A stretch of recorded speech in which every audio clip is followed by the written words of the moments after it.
Welcome to Earth 2 Comic Cast, where superheroes exist and comic book talk is the norm. And by the banner and the overlay, you can tell we are here to discuss The Mandalorian Chapter 14, which is Season 2, Episode 7. Yes, 14. 14, yes. Along with me to do this episode, yes, because I never really do one by myself, our Aunt Voss, the Grey Jedi Knight. Don't know who that is, but... Kyle, welcome back this week. As always, here every week are Stephanie and James. Stephanie and James. Let me pronounce your name right. Welcome. Glad you guys could be here. The Mandalorian, episode 7. The tragedy. The tragedy. What was the tragedy? What did you guys say? I mean, I was feeling good this whole episode, so I don't even know. What was the tragic part of the episode? Grogu got captured. Oh, yeah, that's right. Baby Yoda got captured. What? I don't know. I'm going to miss the Razor Crest. I shed a little bit of a tear when that happened. Yeah, that was the tragic moment. The tragedy is Grogu went to the dark side. I mean, he was already kind of there anyway. He kind of was, because he did choke the heck out of Kurt. He was playing with them. That was I actually like that moment when I'm sorry. I like Anakin. Are we going through this again? I love Anakin. I'm gonna make you confirm that you love evil until you realize what that means. I mean, we all realize that if the Force ever became a real thing, we'd have to kill Mo right away. And that job is on you, because I've already planned for it. If we get superpowers of any kind throughout the world, Mo gotta go first. What did I do? His evil wouldn't make sense. It'd be illogical plans and illogical killings at first. so we just gotta everybody. No, wait, what? No, I didn't mean it that. Let me take it back. No, I was just, I was kidding. It's a part of the show. Yeah. You got first. No, but that was super cool. Like, I thought that was a cool moment. Other than that, I do. Okay, so let's just talk about the whole episode, because I think we can actually go into this one. So they land on the planet, and or they're landing, and he's like, "Well, that's your spot. Next, I can't really land there, so I'm gonna fly out with the windows down." And I was like, "Wait, windows down?" But no. Was that confusing to you? No, it wasn't. It involved windows. So we all got. You need a diagram. We all got You walked right into that. I was. When you're saying something and you just realize, like, oh, you can't stop it now, like it's going, and I'm like, crap, window. No, take it back. It's too late. I already said it, but no. That was so satisfying. All right, well, this is a good episode, y'all. No, he goes, yeah, we're gonna fly out with the windows down, and I thought that was a cool, cool dad thing, and you just see. I love it every time they fly, or every time like there's some kind of wind, and you just see Baby Yoda's like little flappy ears. Baby Yoda's like little flappy ears. I would hold up my sign, but the rabbits ate it. I would accept that. I would accept that answer right away. Like my dog would just get out of here. You failed. My rabbit ate it. Oh, you know what? That makes sense. Right. I thought that was cool. They landed, and he's like, "Okay, do something." Do the thing. And he's just like, "Okay, I don't know what I'm supposed to do." And then you see the other ship come in. I'm like, "Okay, this is where." Slave one. You're right. Get all these pronouns right. Yeah, because when I saw it, I was like, "Ooh, that's is that the slave one? Because there is more than one fire spray in the galaxy. But I was like, oh, it's got to be the slave one. It's got to be. Tell me it is. Anthony, do you want to do this? Go ahead and do this. Let you do All this right, this week. Slave One happened. There you go. Bubba Fett paid all his parking tickets. That thing to try to find and confiscated a while ago, or he just started with Bubba Fett. Got his ship back, so he got his ride. Now he needs his threads back. He needs his pimp suit back. And I don't know what he's been doing for the last 5 years, but he lands. And the Star Trek was real. I mean, not Star Trek. I've been doing Star Wars. Both shows. Star Wars. Disney is trying to save money because they know they need a big budget for the show. They gave us what we needed. They Slave One landed. Boba Fett comes out and confronts, and Mandalorian comes out and says, "We gotta go." And then what happens? The internet fires up. This is like some AOL type stuff. like, and B. McLean goes to the universe, and he's like, "Oh crap." I don't remember. That's the beam from all the Marvel movies. Huh? I said that's the one beam from all the Marvel movies. All the Marvel movies. Overlay. So somewhere a bunch of superheroes are trying to fight this fight in the sky, and we should have known it was Garu. Gagu? Baby Yoda is fine. Grogu. Grogu. Oh, you know what? Before they land, I thought the most amazing thing happened on the ship. How could I miss that? He's like, Grogu. And he answers. I loved it. He's like, oh, wait, you do have a name. Grogu. I love that moment, but that's going to come back to some of my criticisms about the director of this episode. But let me gush a little bit first. Sorry, we got in your way with some structure. I'm an anime. Anyway, I died first. Okay. So I can't remember if this is the first time we tried to go through the Force Shield, the literal Force Shield. This is the first time we tried to go. 3 times, yeah. Didn't happen. So he said, "I'm gonna do my Mando thing, stare him down, kill some people. I'll buy you some time." Goes. He ain't know who he was trying to stare down this time. This time, man, that stare down ain't gonna work. They clarified the armor, and the school bus driver from Agents of S.H.I.E.L.D. was on top of the rock, and he'll snipe him. He's like, "I'm wearing Beskar," and as you know, Beskar is invulnerable. I'm not sure how other Mandalorians get killed, but Beskar. And he's like, "Oh, I'm not aiming at you. We're aiming at your friend on that rock up there." And he's like, "Oh shit!" And because the plot needed to happen, they made a deal to sit down their weapons, and he sit down his jetpack, and not his weapons, but his jetpack, and they'll talk. That's all to get to. You gonna go from there, Mo? Yeah, I got it from here. And so, and like Anthony said, that was for me the only confusing part is why not weapons? Why the jetpack? Right. So when things happen, you can just fly over. Don't forget that the jetpack is also a weapon. No, his jetpack? No, his jetpack isn't a weapon. His jetpack is Boba Fett's. No. Oh, you're right. He has. This is just the jetpack. Boba has the. Yeah. Yeah, so you can say it was not so he can fly off or whatever, but it was really plot. Like that was. It was plot. It was plot. 100%, I mean, we can make up a reason why it sort of works, but it was for the plot. Right. And we got a big change to the changed canon of Star Wars. We got a really huge drop.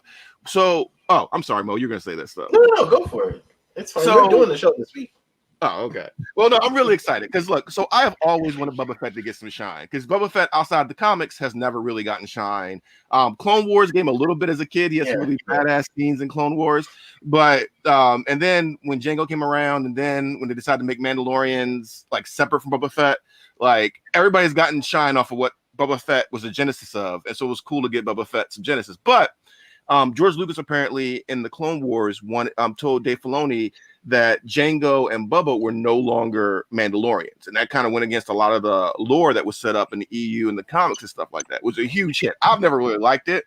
So what they did in this one though is they tied Jango to actually, I don't know whether they're going to keep some of his EU lore now, but they tied him saying he actually was a foundling, so he has Mandalorian culture, and they explained that he wasn't born on Mandalore, but he was born on the other protectorate planet that they mention a lot. I think it's Conquer Dawn. Yeah. Which makes Jango a Mandalorian, and maybe he's not a pure blood because Clone Wars made Mandalorians more Nordic. like Vikings or whatever they were going for. Disney has a thing about Vikings now with Star Wars. I've noticed with the High Republic stuff. But anyway, they made him Nordic. So now they're saying that okay, he's a Mandalorian, but he's not from Mandalore, which may mean why the Vizsla character didn't and that politician guy didn't accept him as a true Mandalorian. So that makes Boba Fett and Jango Mandalorian's lineage, which makes all the clones Mandalorian lineage, which makes sense because you want Jedi killers to go after Jedi. So that was really exciting to me that they retconned their retcon to this retcon. So I was excited about that. Well, I've got a little bit of pushback on that. I think, which isn't, I guess, to be unexpected for us in Star Wars. I guess so. One, I mean, in Clone Wars, when we see the people on Mandalore, they're often like blonde haired, but we also have Clan Ren, which is clearly non-white. So I think it's a little problematic to say that Disney made Mandalorians Nordic. And I think between that show and especially with this retcon, which I really liked, I love that they brought Boba and Jango back into the Mandalorian fold with Jango being a foundling. I think that was awesome. But I feel like they're trying to push the angle of Mandalorian as more of a culture or more of a creed, depending on which side of the Civil War you were on, right? Because they brought up the Mandalorian Civil War, that it's less about where you were born and more about how you choose to live, and either your culture or your creed. So for me, it reinforced that, and I like that. So I agree. I should clarify my statement. It wasn't Disney, but it Clone Wars looks like they were going for it because when you go to Mandalore, they all had like blonde. I think they had blonde hair, red hair, but there wasn't the tanner skin or anything like that in what we saw on the planet Mandalore. And in the original EU, it was a culture.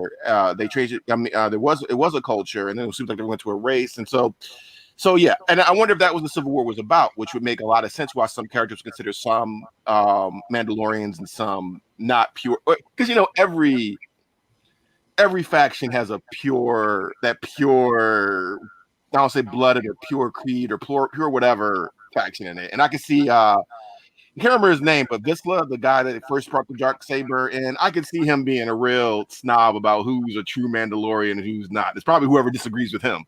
So I thought that was cool. But that was a big thing for me as a Boba Fett fan, and this whole episode was just a gem to me because it's really hard justifying being a Boba Fett fan outside of. It really is. I've never really met. Yeah. Anyways, James, Stephanie, do you have anything you want to add to this? I was just gonna go off of that. Like, I've never understood why people want like a Boba Fett show or why people are so into Boba Fett. What you're saying makes sense, but like from the movies, there's no reason to like Boba Fett. Like, right? He looks cool. He looks cool, but I mean, he has like maybe half a dozen lines or something. Like he doesn't. He's just kind of there. Yeah. And then you Oh, sorry. I'm just. Lay down.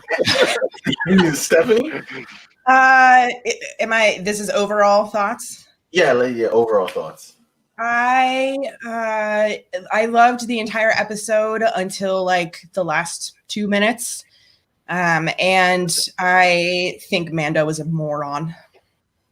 I can tell you he's a moron later, but he was really stupid in this episode. Okay. Kyle, overall thoughts on it? I really enjoyed the episode actually from the beginning all the way to the end. I even the last 2 minutes, I love that we got to see stormtroopers attempt infantry tactics, which was like, wait, they can do something more than just like shoot. They tried to flank, they tried to use mortars to flush out the sniper, they even sent a squad up another direction. They did like all sorts of like really cool, seemingly intelligent things for an enemy to do.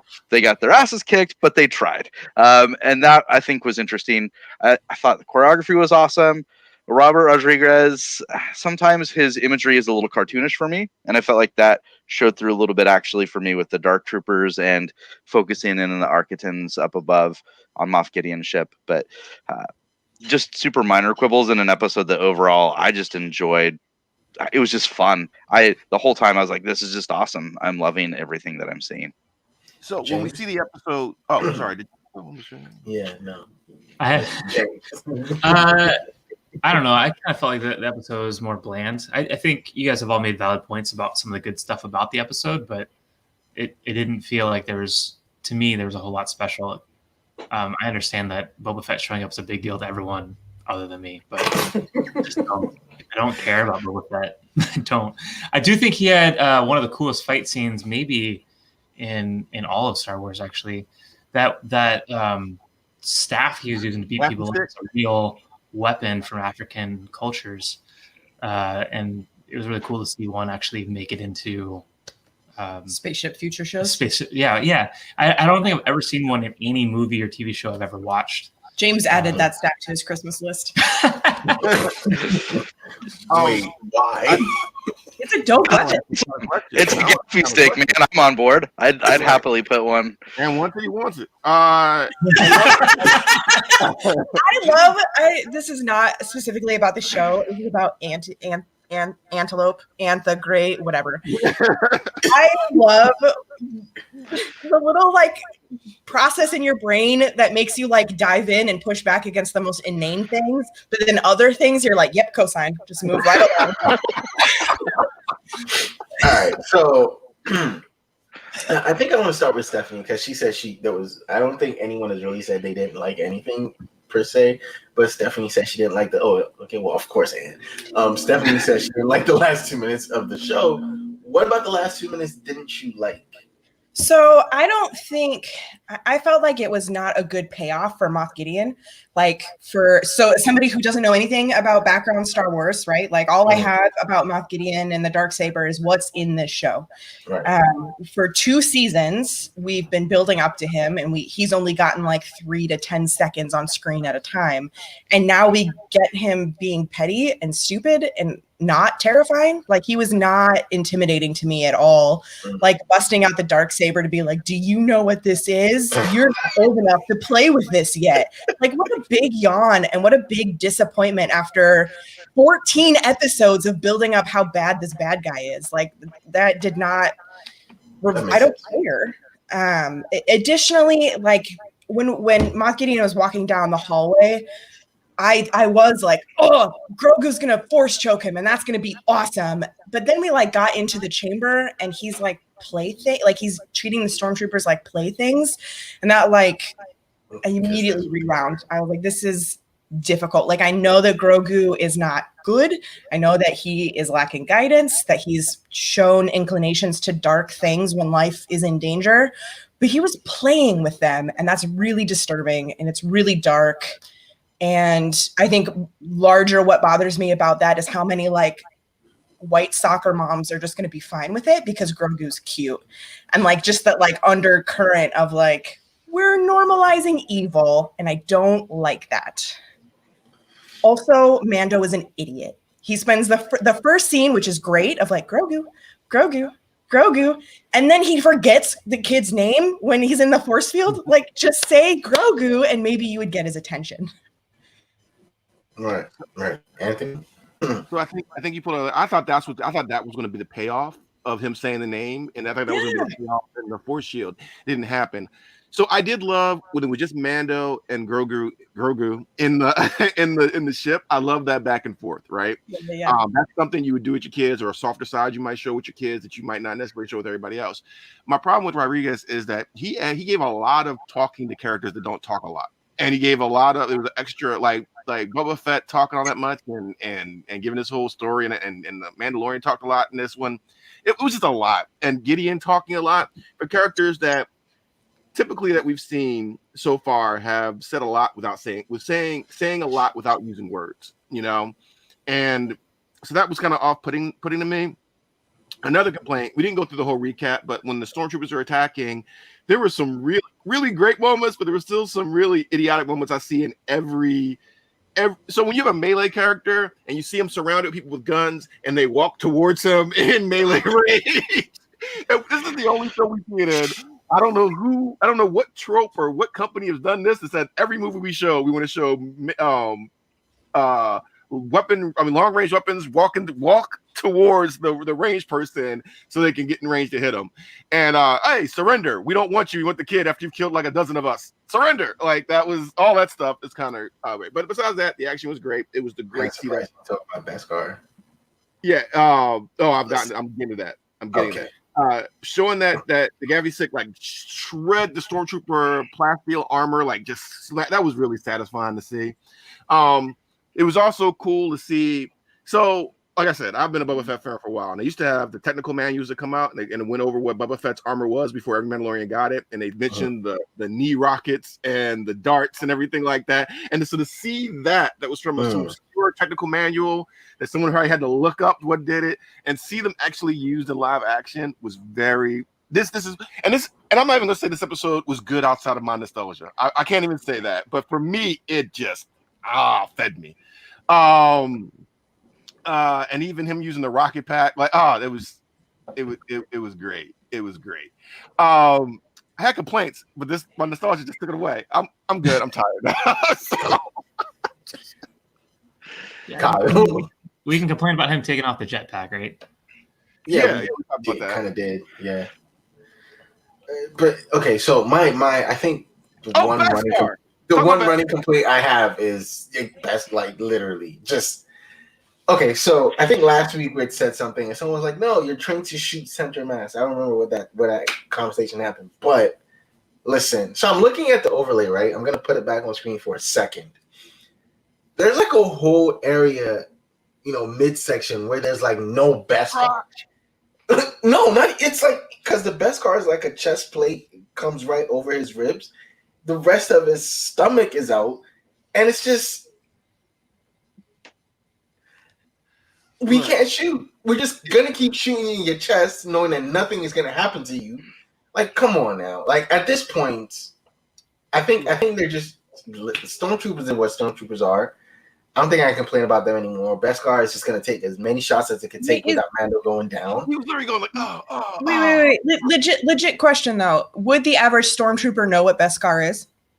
Apparently, everybody knows what it is. Everyone in this universe, everyone seems to know what Beskar is. You have a valid question. I'm just pointing out the logic of how. I understand that it hasn't been consistently delivered in this show, but like, if my sense was that Beskar was like this vague, obscure thing that Mandalorians are obsessed with, but not the rest of the galaxy isn't necessarily going to know what it is. And even if they did, it could be like a Han Solo thing, like I've seen a lot of things, but nothing to say the Force is real, kind of thing. Right? If I shoot it enough, it'll go through. Right, everyone's armor eventually gets punched through. Let's be honest; those stormtroopers are probably just excited they hit their target. But they can only hit people with Beskar though. That's the only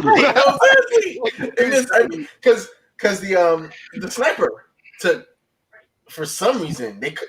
When she rolled the rock down, I'm like, she's dead. In my mind, I was like, she's dead because that was her, her cover, her cover. And so the rock goes. I'm like, somebody's definitely gonna shoot her now, right? Plus, also, why is it every time there's like a rolling large object, people run forward? Can you just like duck to the side once? The guy with the heavy gun, he stands right there. Dun dun dun dun dun. That's what I thought the whole time. It was absolutely. It was an homage. It was a fun homage to Raiders of the Lost Ark. Yeah. So my biggest question with her, I loved her. Oh, sorry. Was that James? Okay, I can't ever tell. I like to see his beard. Anyway, you can't see it covered. Right, see, it's blended in the shirt. The sweatshirt. So when she rolled the rock and they start running on the ridge, she didn't just jump in behind the ridge, but there's a Gatling gun coming at her. She's sniping people, seeing them set up the Gatling gun. I thought for sure she was going to snipe the Gatling gun. She didn't do that. Then she back jumps into a bunch of stormtroopers pretty much, and they don't shoot her on the way down. I get it. Stormtroopers have been a joke. Can we just up their level of threat just a little bit? Just a little bit. So I'm worried about them. So exactly because there's no. No, because I was agreeing with you. There's no. I at no point in this episode did I feel like anyone was going to bite it. Right. And I realized I could kill the Mandalorian because if paintball and shooters have taught me anything, for some reason I always aim for the crotch. So I'd have been fine. I'd have been the one stormtrooper that I made it out of this. You'd have been the stormtrooper, like, oh my god, you hit him, you killed him. Oh wow. But that's what I got.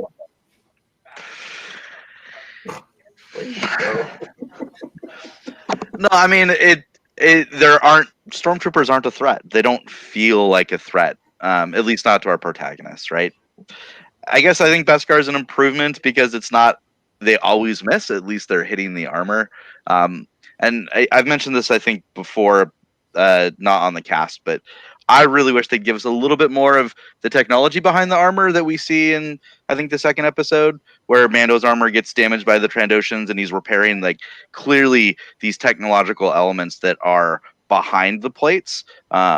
We've never gotten really any info on that, and maybe that's because Star Wars knows that it has to kind of rely on space magic, so they give us little hints like, oh, there's technology here, but we're not going to try and explain it because we don't want to try and be consistent in that way. It's just a technology thing that makes the armor special, right? Mm-hmm. It's more than just a metal plate, but we don't really know why or how. Right. I'd like to see that developed. I'd like them maybe to give some kind of general nod. It's a little silly, but at least Mando's getting hit. So it feels a little bit more of a threat. I'd love to see some wounds though, like an occasional, like, you know, one of the chinks in the armor or a piece of a leg or something where he's regularly having to get healed more often. We saw that more in the first season. He got hurt a lot in the first season. We haven't really seen any wounds in the second season. And I'd like to see that come back. I do like the development of, I don't know if this was my perception or if it was purposeful, but when Mando and I've forgotten her name, Fennec, I think, yeah. Fennec, they like come back together, like their deal hasn't been resolved, but they're like, all right, shit's going down. We need to like join forces for the moment. Mando becomes a shield for her. Like they rotate so that he is always taking the brunt of the damage, which I really appreciated, because if Beskar is going to be invulnerable, why has he not leveraged that before? And so I at least appreciated that. Like, okay, so if Beskar is impenetrable, use it smartly. Like protect your comrades instead of being the rogue badass, which he finally did. So I did appreciate that about. On the wouldn't this be the second time it's happened? Because he did when because he ran forward. Yeah, on the ship. He was Yes, he. It's. I guess what I'm saying is like it's that like personal element of like. Yes. It's not just that like I'm going to run in where you can't survive, but like I'm actually going to track with you so that you're with me at the end of the fight. Right, and I think there's a fun thing there too, because in the episode when we first met Fennec, he mentions that even Beskar wouldn't hold up to 2 shots from her sniper rifle. Like she's getting a shot, she could hit the same point twice, punch through it. So then I think he trusts Beskar a lot more. The longer he's had it, the more confident he is. But then he mentions it has a weakness, and yet he's more confident and protects her with it. Like he's absolutely, like you said, he is doing everything he can to take the brunt of those shots. It was a cool scene. Sorry. No, go ahead. I like him as a guardian and a protector. I think it's kind of a cool role. Exactly. I really appreciated that character development, because prior all of the actions that he takes that benefit other people first and foremost benefit himself, which is still true in this scenario. But like, I feel like as Din Djarin like grows in the role of father of Grogu, like you can see that paternal instinct like now extending to other people of like, I am now a clan of 2. That means I don't just look out for myself anymore, and it like that's starting to wear down, and he's extending it to other people as well. And I appreciated that. It was really small. It's a small moment of the show, but I particularly enjoyed that they're now a clan of 4, essentially. Like it's a temporary clan, but like those 2 bonded to him, and he accepts it, right? Like he can't go off on his own anymore. He's reliant on their help. He accepts it because he lost his ship, I think. That's what I just said. But like, and then like the first action he takes after that is going to get more help, right? Like, I feel like that's a huge step for Mando. Is I am not sufficient anymore. My kid is in danger. I'm gonna go gather all of my resources to get my boy back. And I love that. I wonder how that's gonna play over, because he did kind of sell him out. You know, that's gonna definitely be an interesting, like hello, like hello moment. It's gonna punch him in the face like every other like hello moment, like Well, it's so interesting because I didn't feel like in that episode, I didn't really feel like we established what is his name. whatever, that he was actually an expert, like that he was actually necessary instead of just a hired gun.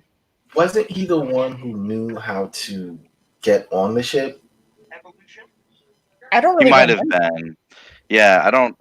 He's not. He was Bill Burr in Star Wars. Like that's what I felt like in that episode. So. Yes. Ultimately, this. Oh wow, Anthony's back.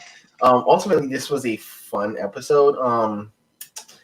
It was fun, where it could have been, and then the rest of it was just Anthony's frozen. No, he's not. Oh, okay. So Doctor.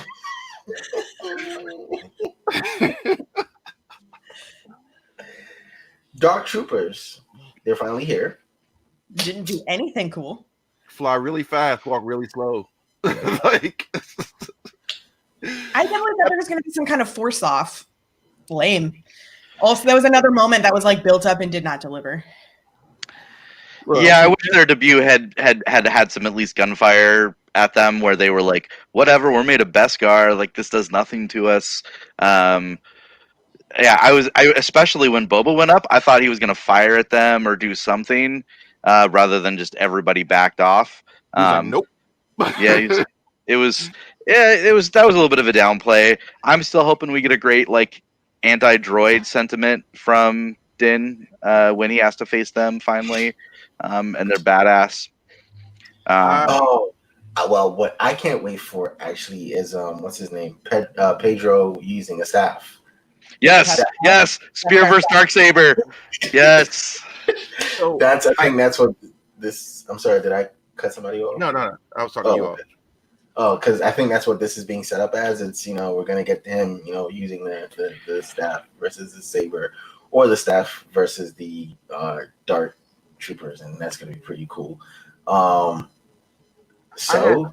2 issues with that scene though. Like, one, how many times you gonna try to force your way through that force shield? How many times? It was 3. It's literally 3 times. I don't know. I'm just talking. Well, it didn't work this time. Let me try again. like no. And then I was like, you're taking the baby creature into the upper atmosphere? Like your iron up? Like I was like this. Yeah. I turned to James and I was like, does Grogu not breathe? I was like this. Yeah. I know you wanted to get the Iron Man scene on. I know this. I know this was reminded you of, and you wanted to reuse the special effects, but come on, you can do a little better with that. So I didn't even think about them being made of Beskar, but that makes a lot of sense. Did they mention that, or you're theorizing? I'm just theorizing because we know that the Empire has been collecting Beskar, right? That they harvested. He was the one that was on Mandalore when it happened. So it's felt like it's me theorizing that one of the weapons programs kind of thing mentioned in Rogue One was this plan to use Beskar to make super droids that are pretty much indestructible. That makes a lot of sense. I'm also wondering though if they've caught the forger, because apparently it takes a special technique to forge the armor, right? Like to meld it or whatever. So I'm wondering if that's gonna come back too. Now that you said it, I didn't think about this until you just said it. I don't know. I still go back to how are these Mandalorians being taken out by stormtroopers? I have a question. I think this is for Stephanie, because she had said, yeah. I'm sorry. Stephanie had said, was it Stephanie that said it? Yeah. I think she said, Kyle said in season 1 when Fennec and Mando first met, and he was alluding to the fact that she's a good shot. Are you saying that because Beskar, his Beskar in season 1 was a pure Beskar, right? No, he gets his pure Beskar, like most of his armor, right away, right? He uses it to go get Grogu or the child from the Empire, right? Because he goes back, he hands in all the Beskar. She's like, this is enough to make pretty much a full suit. And so she forges a bunch for him right then and there. And the chest piece, at least, is what we see get made. Because he doesn't get the pauldron with the emblem until the end of the season. Mm-hmm. But the main chest plate is done pretty much right off the bat. Because he walks around and everyone's like, whoa, he's all shiny. Look at that. He's a walking treasure hoard or whatever. And that's like the second episode. Interesting. So you're muted. Huh? Yeah, you're muted. Stop me from interrupting y'all. Anyway, are we saying that Boba Fett's armor is Beskar too? We don't know. I think it is, right? I would assume it is. Otherwise, he wouldn't care. If it was just look like armor, he wouldn't have a code reason to bring it back to his people. Right, but Din Djarin might not be able to discern if it's real Beskar or not. Sure, that's fair. Okay. All right. One other weird thing, if I can. Go ahead. I'm just thinking about it. The James is so polite. the dark troopers are the ones sent to capture Grogu, right? Yeah. I feel bad about interrupting him. And so you send special troopers to get Grogu. You bring him back to the ship, and then you put normal troopers in charge of guarding him. Yeah, it's weird. I think that was done. That was done for that moment. It was done for the Also, it was done for the cinematography, not for actual like. And like the shackles are gonna stop him from using the Force. Shackles. Where'd you get the little shackles from? They're adorable. They're like tiny little shackles. How long has Moff Gideon been fantasizing about capturing the asset? Like, the mission. He's like this in the background, like, oh, I've got the shackles all ready to go. I halfway expected people to put regular shackles on him and just look at him. It's like a belt. What do you want? But that really took away from his character. I think you're right, but I think that's a director's problem who kind of ruined all this. Rodriguez. Rodriguez. I'm not gonna say his name again. His hit or miss for me. He's hit or miss for me sometimes. Sometimes it's really great work, and other times it's kind of like, oh man, you stay with the Spy Kids for a little bit. Come back. Just come back. And I felt like that's what he doesn't know how to. He doesn't know how to get from Desperado to like this transition is weird to me, and I think that the dialogue. Am I echoing me, y'all? You're super echoey. I don't know what that is. Because your audio is your output is being picked up by your input. I don't. Headphones. Okay, I'm gonna stop. Wow. Well, I felt like I'm with you. Like Rodriguez has some amazing work, and I really don't like some of his other stuff. And like for me, like I said earlier, sometimes his shots are a little cartoonish to me. He likes to really focus on the very exaggerated motions and contrast between shots, and it comes off a little cartoonish, and it works sometimes and it doesn't work others. Overall, I thought the episode was awesome. The pacing was amazing, so I give him credit for that. But yeah, the Dark Trooper reveal could have been better, I guess. It just didn't bother me because I was like, yeah, we knew they were coming. I guess we can see they fly now. I just want to see them fight. That's going to feel like the big reveal to me. I as much as I love Mandalorians, I want to see Bo-Katan and her people show up and kind of get their asses kicked by the Dark Troopers, and it taking like Boba and Din to like really start turning the tide back.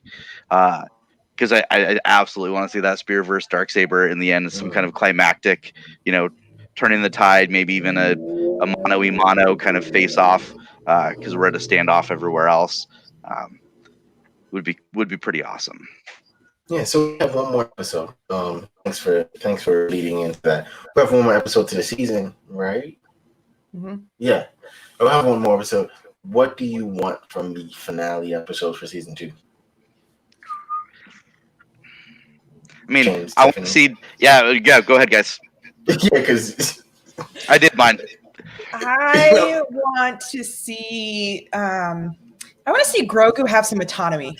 I want to see him make a choice for himself and kind of be the director of his own fate for a second, especially now that he's tapped back into the Force. I would love for him to be a participator in the plot instead of a prop in the plot. I think that's probably my biggest wish for the final episode. And I want to see Boba Fett smash more skulls with that dope weapon. I am not like, obviously without a lot of Star Wars background, I'm not into the Boba Fett argument for or against, but I thought he really shined this episode. The like, let's dial back to melee combat in the middle of the space age was very great to me. I loved that fight scene. I would love to see more of it. And I would love to see more of it while people are missing with lasers around him. That's very satisfying to me. I'm going to start with what I expect to see, and I expect to see Bo-Katan's crew and Boba Fett and the Mandalorian all come together to get Grogu back. What I want to see is this random Jedi who's supposed to come find Grogu also show up. Yeah, they gave us the new Chekhov's gun. They got rid of the tracker Chekhov's gun and gave us the contacted a random Force user in place of it. That would be interesting. That'd be interesting to see. I don't know where Anthony went. It'd be nice to hear what he wanted or what he expected. I guess we can close out now, love. It's kind of a shame Anthony's in here to close out with us, but no, thank you guys for coming. What do you want to see, Mo? Oh, I want to see Beskar get dented. I really want to see Beskar. Like, I want to see Beskar take a hit.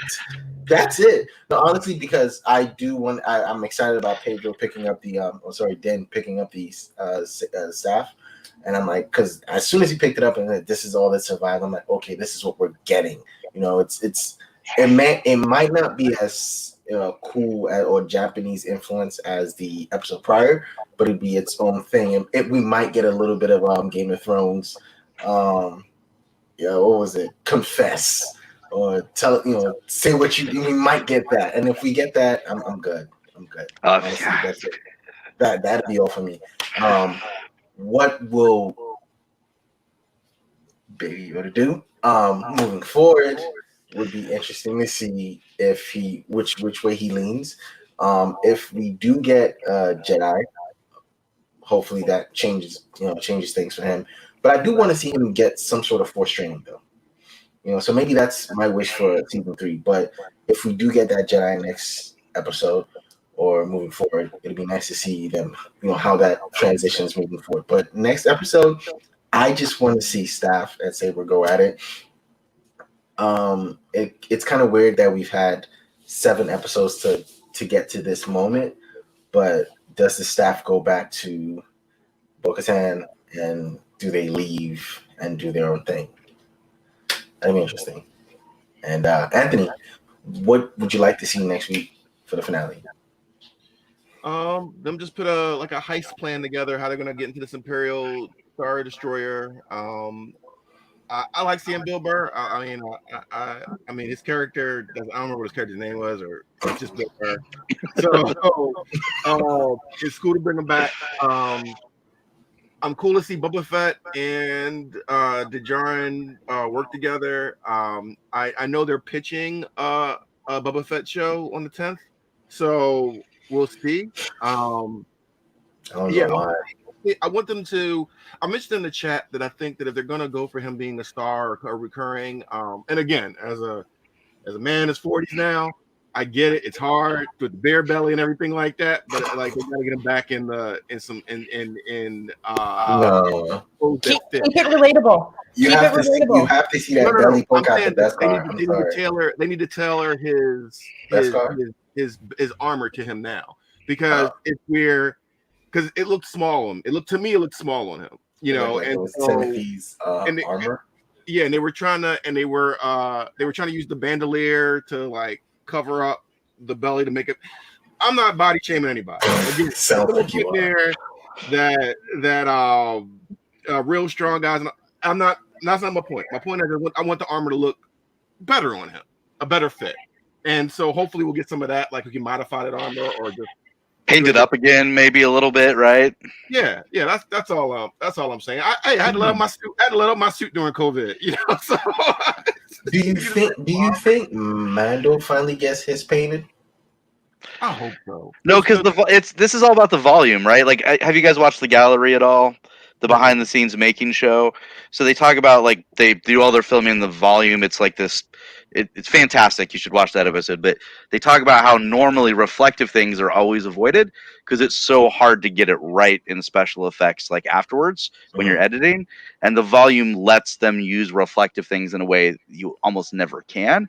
So I think it's basically a dome room filled with screens where they render all of the scenes. So they don't have to do background painting, and they do a few physical props that kind of blend in with it, but it's all designed ahead of time. So they film basically inside of a room of screens. And so the light that reflects off the armor is coming from the screens and is believable and works the way that it would in kind of a real environment.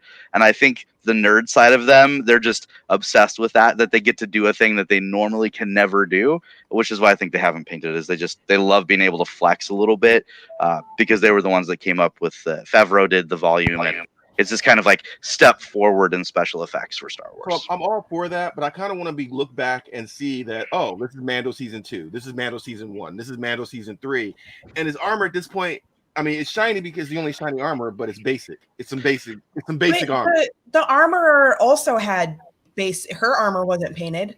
I think that sect does not paint their armor. They show the side of the Beskar. The Death Watch is pretty much like Jango Fett armor a lot, which was unpainted for the most part. Yeah, so that's a good point. Even though hers was goldish, bronze, I think it was had some spikes and stuff, right? Yeah, she had a helm, and she wore a lot of fur, but it was not painted. It was the pure metal. And it was which even brings up if those knobs were supposed to be a reference to Maul or not is an interesting kind of side conversation. Oh, that's true too. Yeah. So you could be right. It could be part of his sect, and maybe breaking away from, if he needs to break away from that cult, maybe that's where the painting comes in and everything like that. But I would like to see, and it could just be as simple as season 3 Mando always has the staff. I mean, we know that he has the spear at this point as part of his kit or something like that. So I just want to look back and say this is him in these different stages. No, I'd love to see him get a new thing on his armor each season, right? We know he has the flamethrower, we know he has the little missile pods that he shoots out, but maybe knee rockets, or how does he start adding to his kit? Well, season 2 is the rocket pack, right? Yeah, absolutely, because he gets it at the end of 1. Yeah. Whatever. Did he have a long gun at some point? The long gun got blowed up. The disintegrator. Okay. All right. Oh, the disintegrator gun gone? I guess it was on the ship. Yep. I mean, he picks up the ball and the spear, and that's unless when he touched down in the top of the shrine and they were walking to, I was like, I thought weapons were part of his religion. Where are they? Yeah. Why did you leave them all on the ship? I guess he wasn't expecting any trouble. Maybe Boba threw some out. Maybe that's how they'll kind of deal with it, because we know Boba goes in to get his armor. Maybe he brings extras out, but I'm sad. That rifle was awesome. I loved its little shock thing on it. Yeah, that was cool. Well, that is it for this episode of Mandalorian. Episode 7, chapter 14. Chapter 14, 15. Yeah. I'm super excited to see what 15, right? Next week is 15, yeah. And we got Harry Potter versus Luke Skywalker. This has been a great week for me, for old school Star Wars fan. This has been great for me. Seeing Bubba Fett kick some ass, seeing Luke beat up Harry Potter. I'm great with this. Mute him. I'm going to. But no, thank you guys for coming. Done. Thank you guys for coming. Appreciate you, Stephanie and James, thank you very much. Matt and Voss, thank you very much. Kyle, thank you. We'll be looking forward to seeing you guys again next week, same time. Crap, I missed it. For the Mandalorian finale